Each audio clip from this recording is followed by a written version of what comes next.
mega love shoutout sa ating mga solid supporters ng Team Mides, International Solid Family, Worldwide, International Italy, Philippines Fans Group, Bacolod and Panay Island, Barcelona, Spain Chapter, USA and Canada, Team Europe and Hong Kong, at sa iba pa mga supporters na nanggaling sa mga team na sinusundan pa rin nila si Mides. Siyempre sa ating mga Team Jomcar dyan, Edsy, Sid, Rose, Rara, Erica, Rochelle, calling the attention of all teachers group dyan.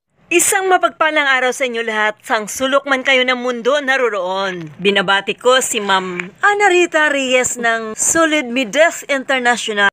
And please, paki-follow na lang yung YouTube channel niya. At syempre, Laguna, Cotabato, Cebu, Southern Leyte o Tacloban, and Saudi. Isang mapagpalang araw sa inyo lahat. Oops! Ito na sila.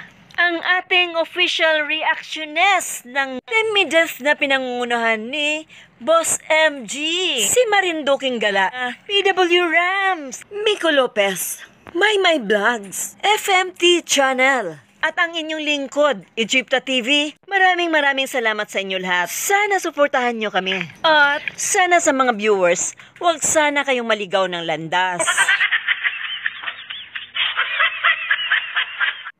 Ito na ang araw kung kailan sila pabalik sa Naga City at sumakay lang sila sa isang bus na kasama itong si Jana after makipag-meet and greet sa ating mga magigiting na OFW sa iba't ibang panig ng mundo. At syempre isa na dito si Miss Edna Titos na isa ring sponsor ng Team Mides. So dito makikita natin na masaya naman itong Bonso Mides sa kanyang pagbibiyahe, even she is only in a single chair na malayo sa kanya si Jana dahil of course may ticket number yan as a bus passenger.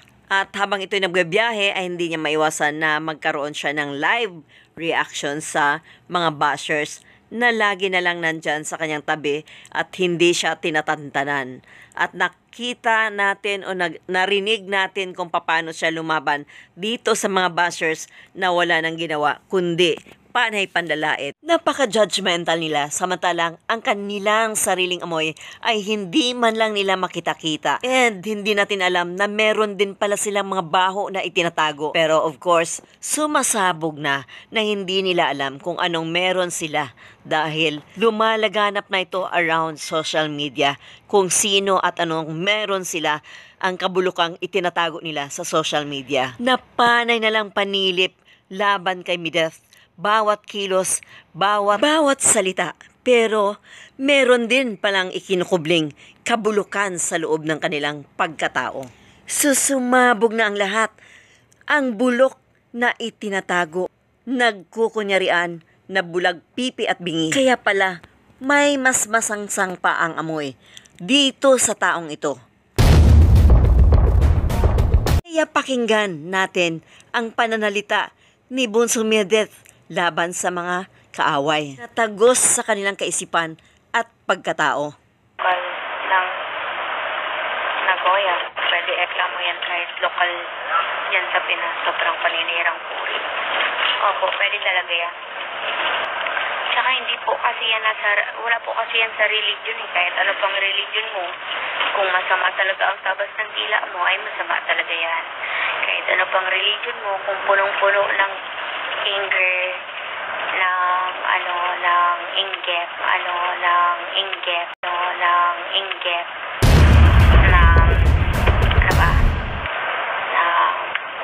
negativity ang puso mo, ayun na talaga yun. Kahit ano pang religion mo, kahit magpalipat-lipat ka pa, kung ikaw sa sarili mo, hindi mo yung peace, wala. Kahit anong religion pa ang puntahan mo. Kung ikaw hindi ka open, magbago. Kung ikaw hindi ka open na ayusin yung laman ng puso at isip mo, wala din naman talaga. Kahit sa ang religion ka pa mapadpad, ganyan na talaga yan. You're stuck with it. Because you choose to stuck with that kind of negative.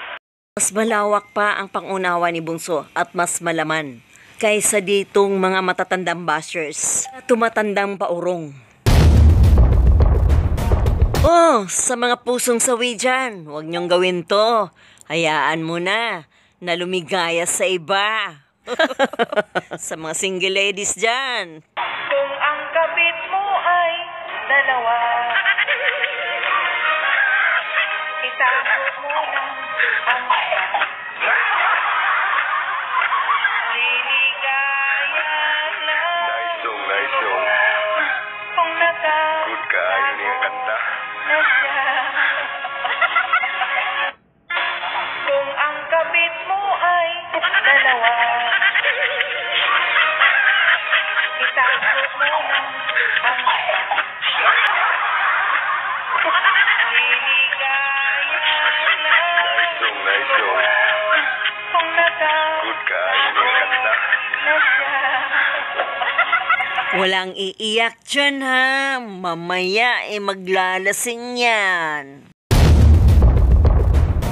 At ito naman sa mga traidor na kaibigan at hindi mo alam ang kaplastikan sa isa't isa. Kumusta ka na? Namiskip pa.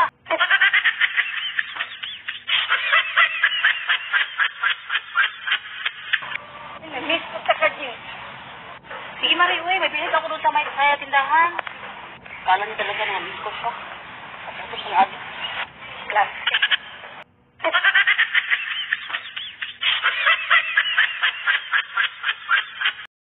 Ingat sa pakikipagkaibigan ha. Wherever you go, meron talagang plastic o urukan. Sana naman dito within the community ay walang ganitong klaseng uri ng pagkatao.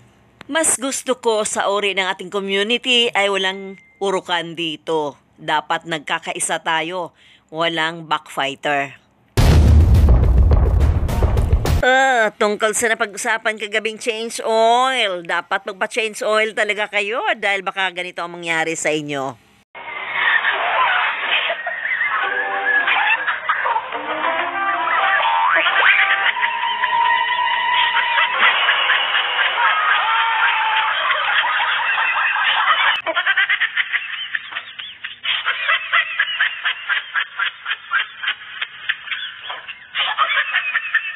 Ang aking munting channel, YouTube.tv.